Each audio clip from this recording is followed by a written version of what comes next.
Saludos sinceros, hermanos y amigos. Estudiemos juntos el precioso pasaje de la Escritura que sigue. Comencemos juntos de una vez.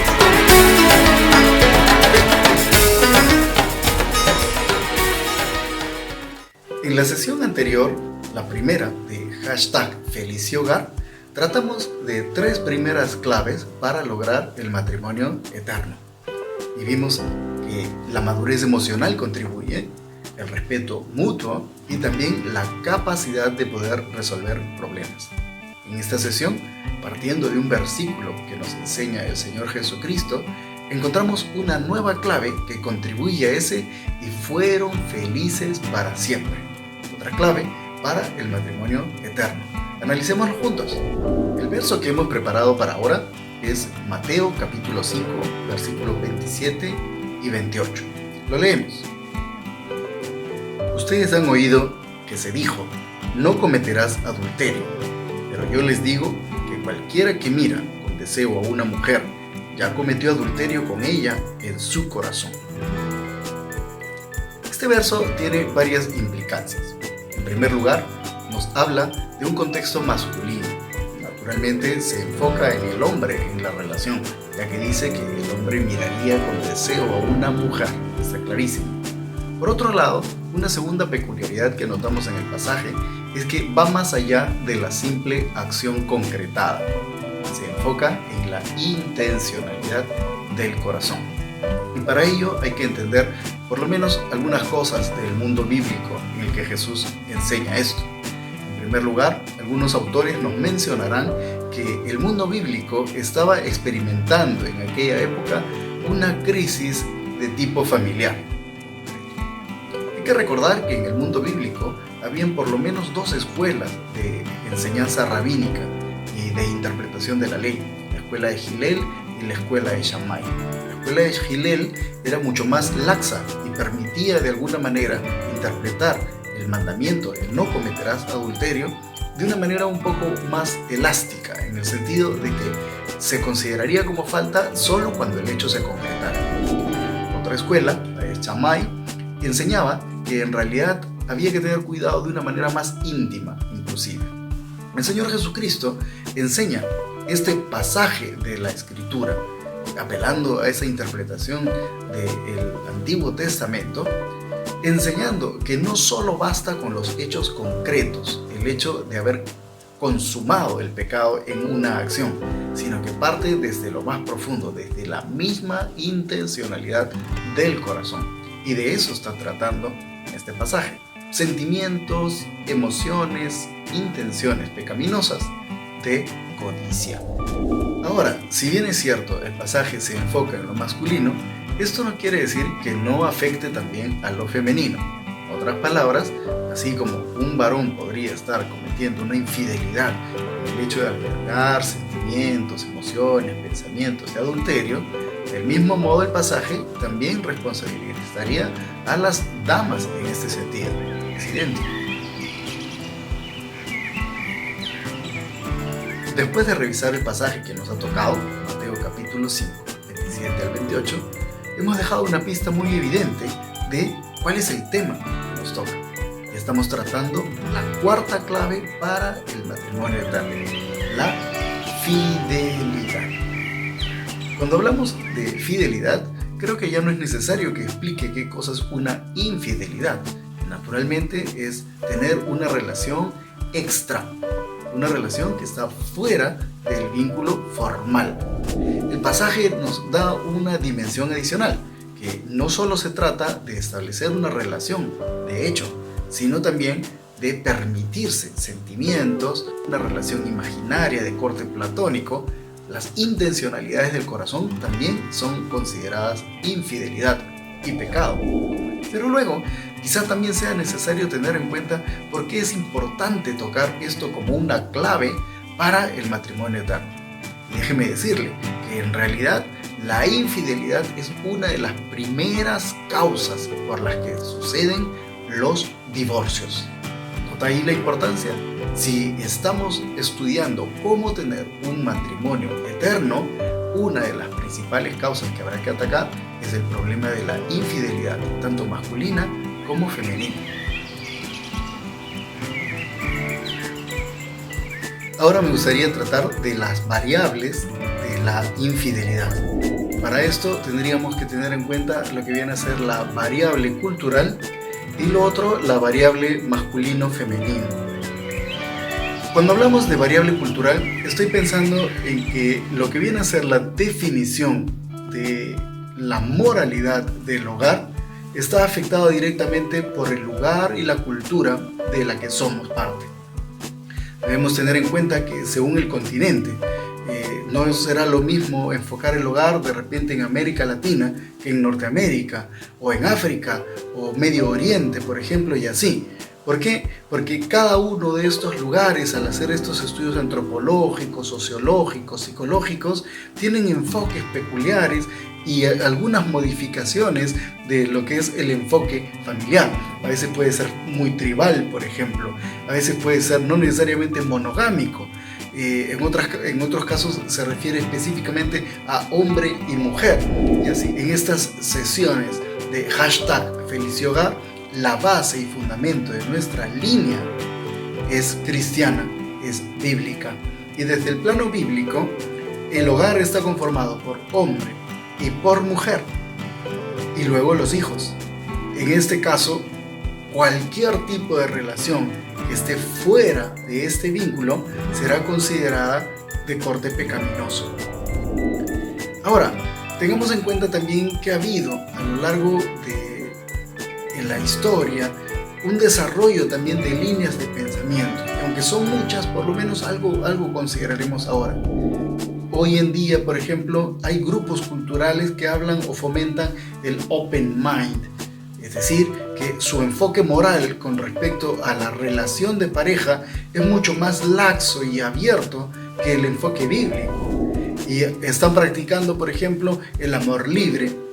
Se pueden permitir de manera tolerante y sin mucho resentimiento el hecho de que hayan relaciones furtivas, prácticas sexuales distintas a lo convencional desde el plano cristiano, en que lo que consideraría el cristianismo como aberraciones, como libertinaje y desenfreno, estos grupos lo consideran como algo que no es malo y de lo cual no hay que sentirse incómodo, sino que es parte de su naturaleza o un estilo y tienen derecho libre a hacerlo. Es un enfoque de corte cultural. Encuentro también desde el plano de la psicología algunos profesionales que hacen un enfoque de corte más biológico, tratando de comprender el comportamiento y la sexualidad humana. Y en este ámbito consideran que el hombre de por sí tiende a ser mucho más perceptivo con respecto a más relaciones de corte sexual, porque tiene un fundamento biológico natural, que es el hecho de perpetuar a la especie humana, reproduciéndose y reproduciéndose. Aquí no hay un enfoque moral, sino está hablando de este enfoque instintivo como especie biológica. Por otro lado, enfoca a la mujer desde otro aspecto, indicando que tiene una tendencia hormonal, una tendencia biológica que la lleva más a conservar el hogar, a enfocarse más en los hijos, a no ser tan sexualizada, sino más emocional, favoreciendo nuevamente esta subsistencia del hogar y estos valores de perpetuación de la sociedad y la especie. Entonces aquí encontramos por lo menos estas variables, ¿verdad? Tenemos el enfoque que dentro de nuestro plano encontramos como verdadero, la palabra de Dios, la escritura, que fomenta el hogar sólido de varón y mujer, y la fidelidad. Otros enfoques que hablan de una moralidad distinta, en lo que la práctica libre de la sexualidad furtiva y que con más de una persona o con otras configuraciones de hogar no está mal. Mientras otros se enfocarán de repente desde el plano biológico tratando de comprender por qué esta impulsividad sexual masculina de involucrarse mucho en otras relaciones, en fin. Nos quedamos con el punto de vista bíblico y esto va a definir nuestra perspectiva de fidelidad.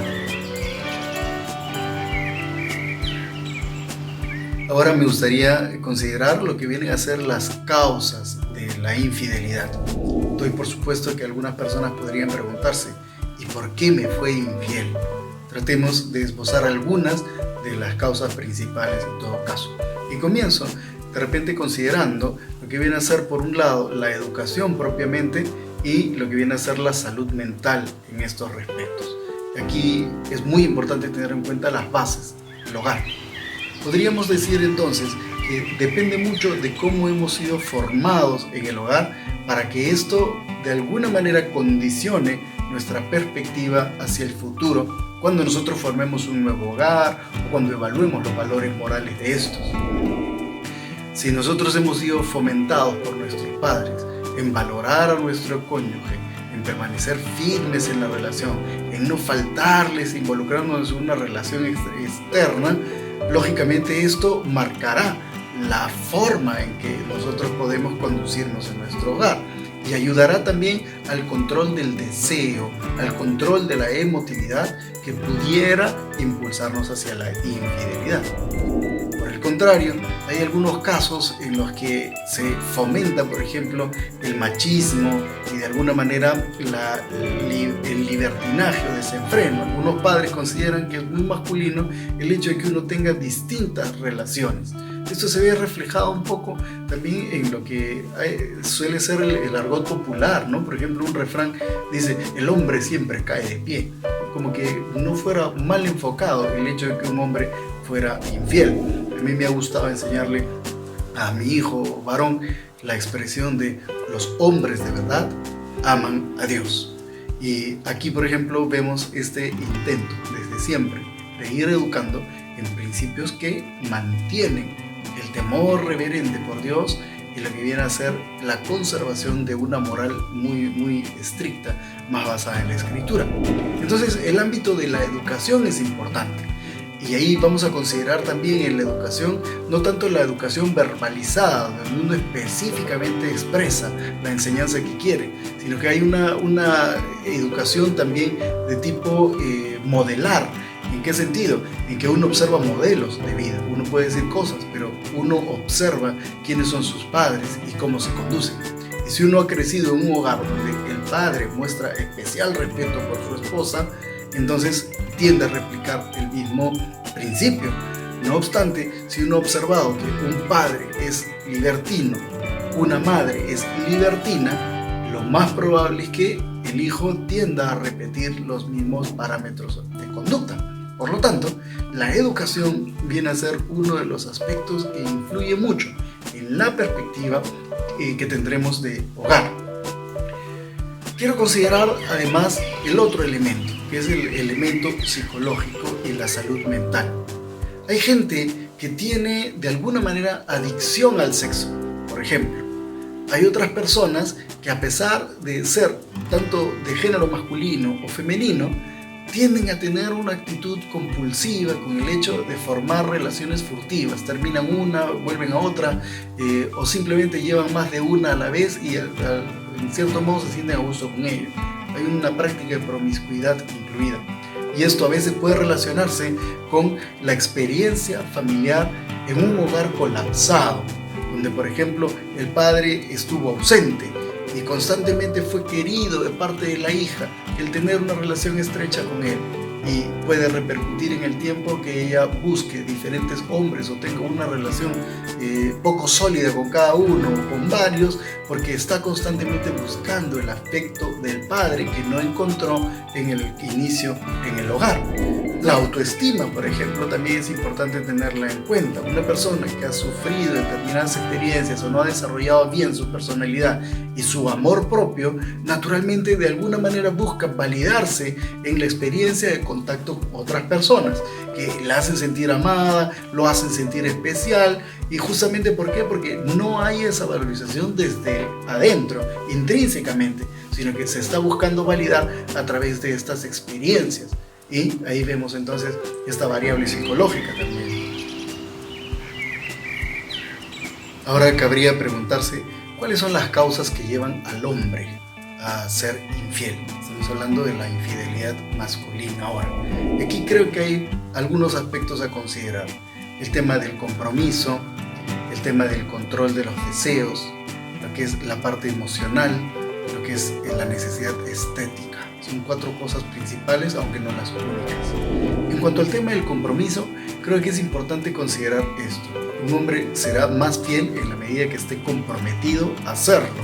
y por otro lado que esté involucrado, muy involucrado emocionalmente en la relación, muy enamorado.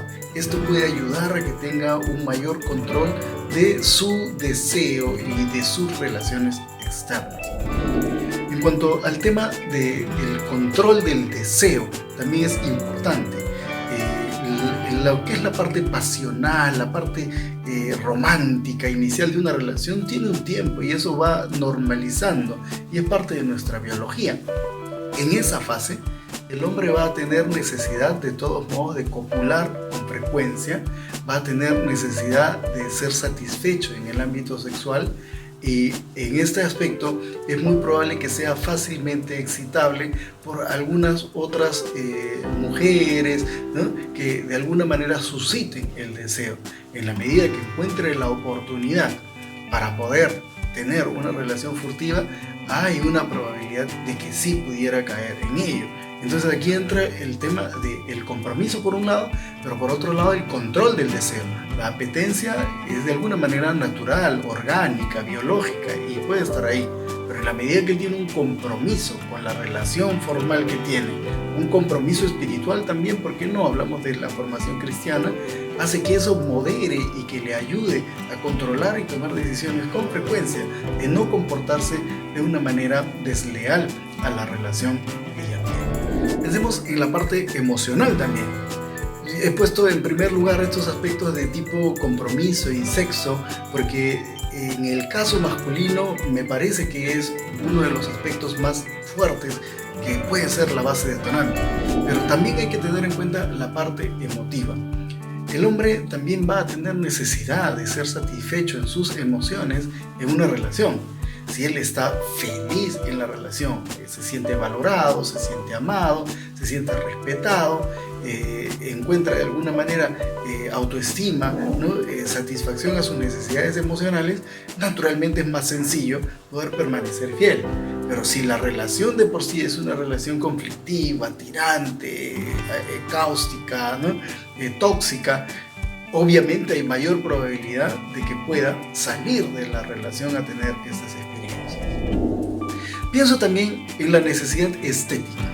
Los hombres de por sí tenemos una necesidad de belleza. Cuando miramos a una mujer bella, es más fácil que nosotros podamos sentirnos tentados, estimulados o pueda haber alguna necesidad de poder tener una relación con aquella persona. Por lo tanto, la necesidad estética también juega un papel importante. Resumiendo esto entonces de forma muy directa y clara, cuando pensamos entonces en la infidelidad masculina, habrá que tener en cuenta el tema del compromiso, el tema del control de los deseos, el tema de la parte emotiva en todo caso, y también estos factores estéticos.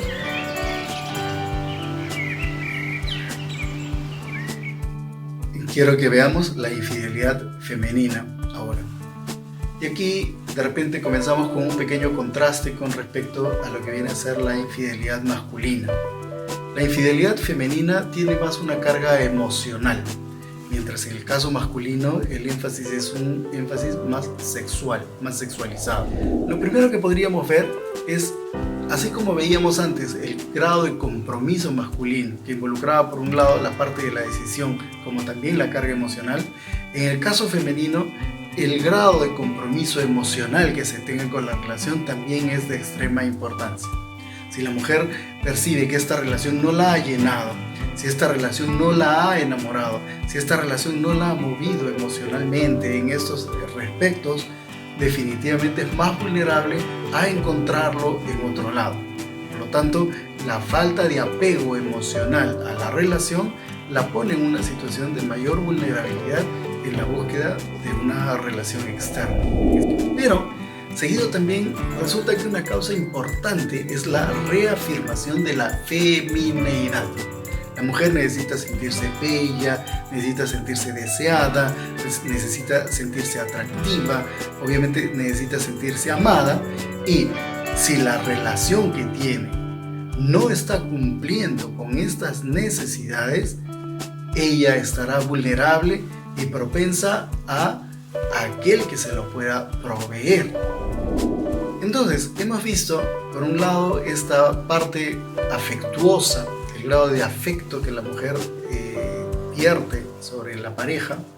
Por otro lado, la reafirmación de su femineidad con factores del deseo, del atractivo, etcétera, de poder sentirse ella valorada e importante en la relación. Pero hay otro aspecto que también es interesante considerar, y es el tema del romance. Haciendo un análisis de las cosas que las damas necesitan, aunque no todas, he encontrado damas que no le ponen tanto énfasis al romance. El romance por lo general es importante para muchas mujeres y se considera que una de las causas de la infidelidad femenina es la búsqueda del romance. Lo espera de su pareja formal, pero en la medida que eso no exista porque se ha descuidado en el tiempo, en el cuidado de la relación, y ella encuentre otra persona que pudiera prodigárselo, naturalmente podría sentirse tentada y podría ir cediendo poco a poco al respecto.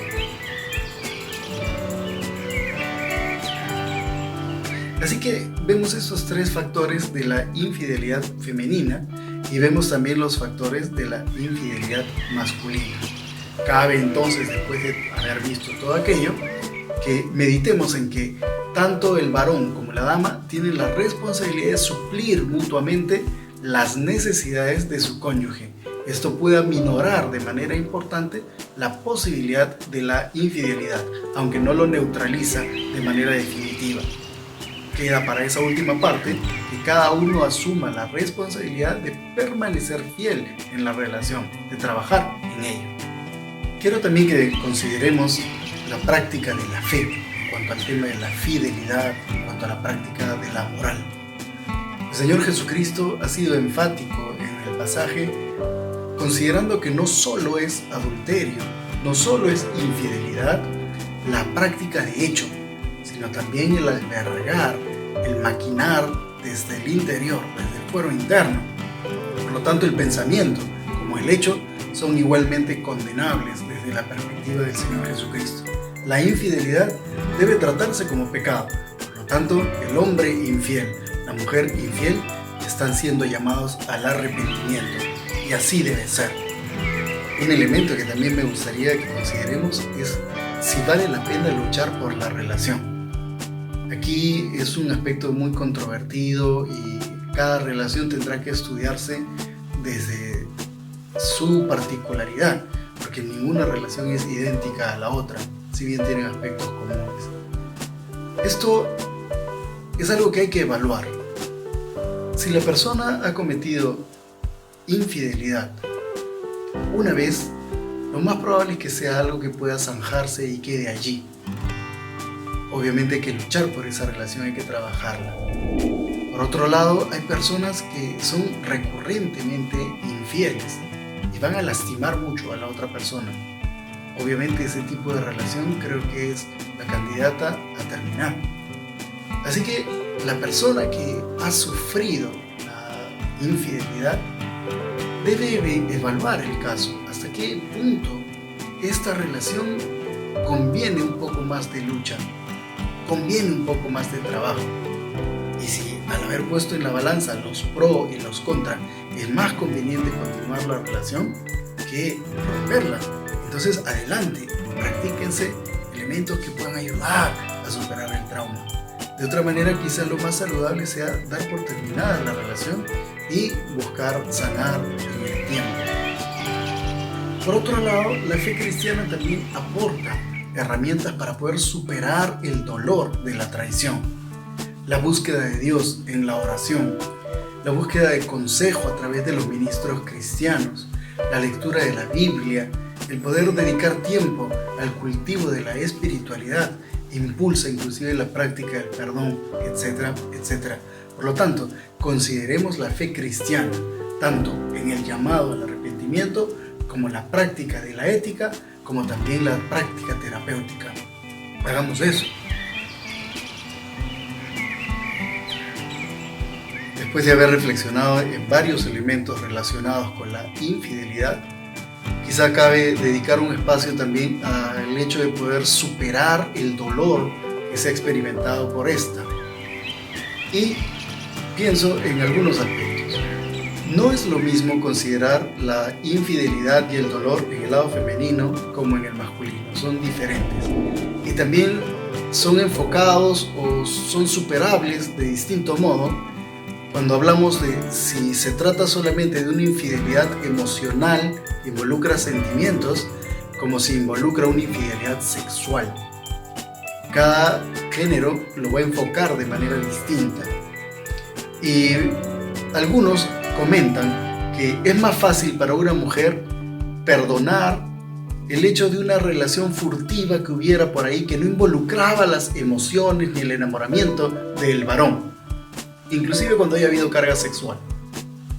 Es más fácil para ella perdonar que haya sido una relación sin interés, solo algo casual. En el caso inverso, para el hombre eso sería radicalmente espantoso.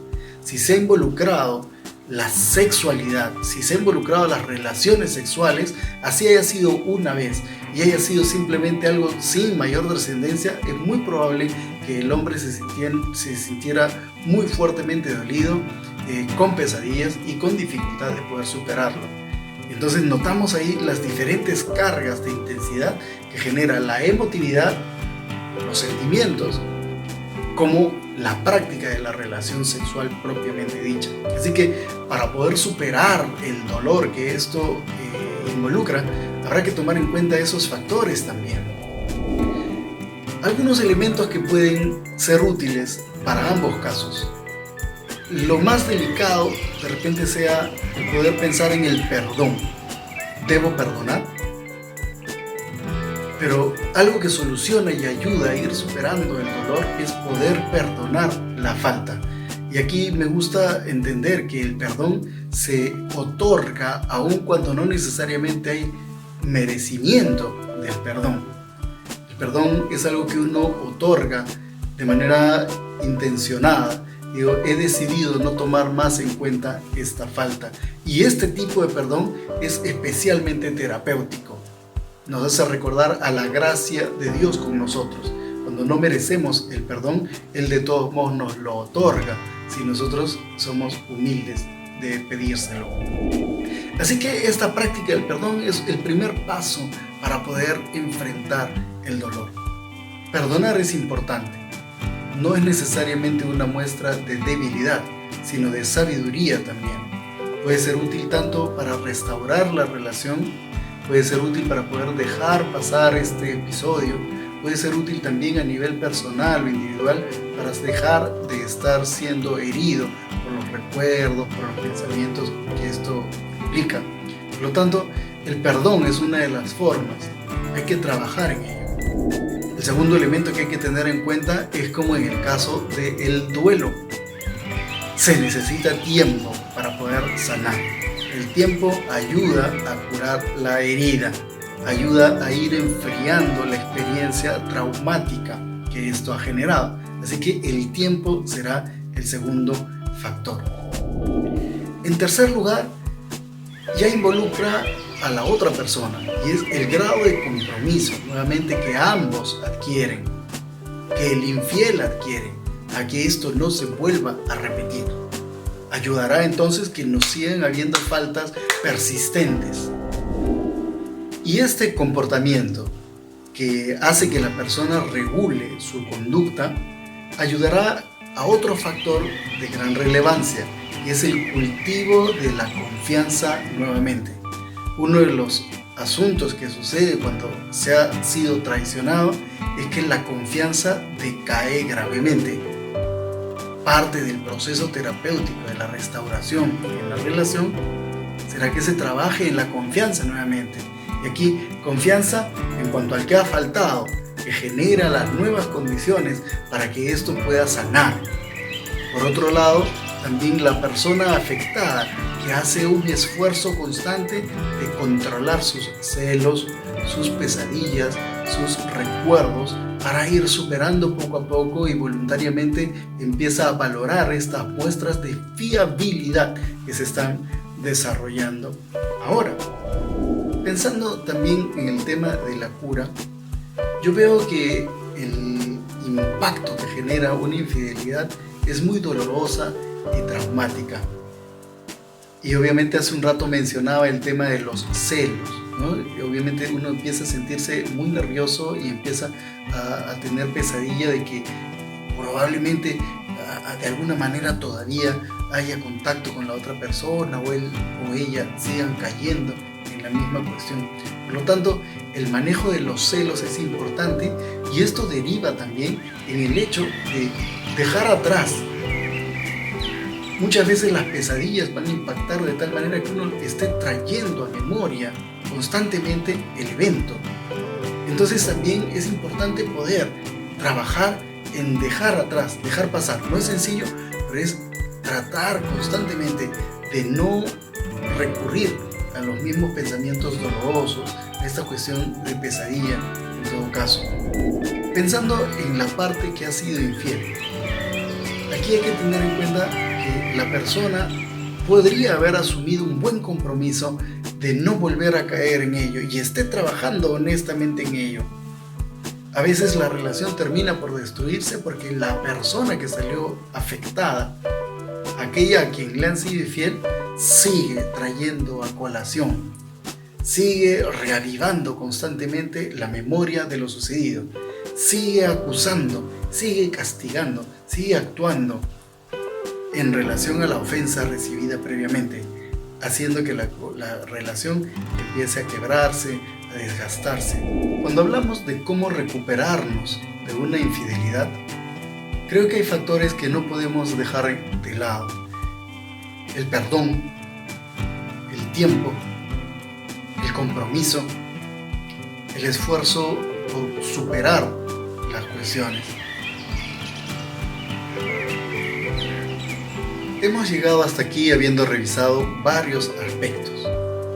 Hemos dicho, por ejemplo, el concepto de infidelidad y su importancia. Hemos visto también diversas variables que influyen en la concepción de la infidelidad, aspectos de corte cultural, como también aspectos relacionados con la masculinidad o feminidad. Otra cuestión que ha sido también destacada y se pudo notar era que la infidelidad masculina tiene una carga mayor del orden sexual, mientras en el caso de la infidelidad femenina tiene que ver más con la parte emocional. Por lo tanto, ahí encontramos la clave también de cómo protegerse mutuamente. En la medida que ambos pudieran suplir las necesidades del otro, atenuarían, aminorarían, reducirían la probabilidad de la práctica de la infidelidad de alguno de los miembros de la familia. También es importante considerar el cómo curarse si se ha sufrido este tipo de traición. Y decíamos que esto no es sencillo y que puede pasar por diferentes prácticas. Dentro de ellas, muy importantes, la práctica del perdón, el saber esperar el tiempo para que la herida vaya cerrando, el asumir el compromiso de no volver a caer en la misma falta, en dar muestras de fiabilidad, hacerse confiable, el trabajar con uno mismo para superar las pesadillas, los recuerdos y evitar estar trayendo a colación persistentemente algo que se está tratando de dejar atrás o que muy probablemente la otra persona ya haya dejado atrás. Así que con estos elementos creo que hemos podido abordar el tema de la infidelidad y haber entregado una clave de gran importancia para el tema del matrimonio eterno. Así que les animo a seguir trabajando en su relación, en ir puliendo los principios cristianos que estamos esposando para que puedan tener un matrimonio eterno, una relación que no se acabe en el tiempo.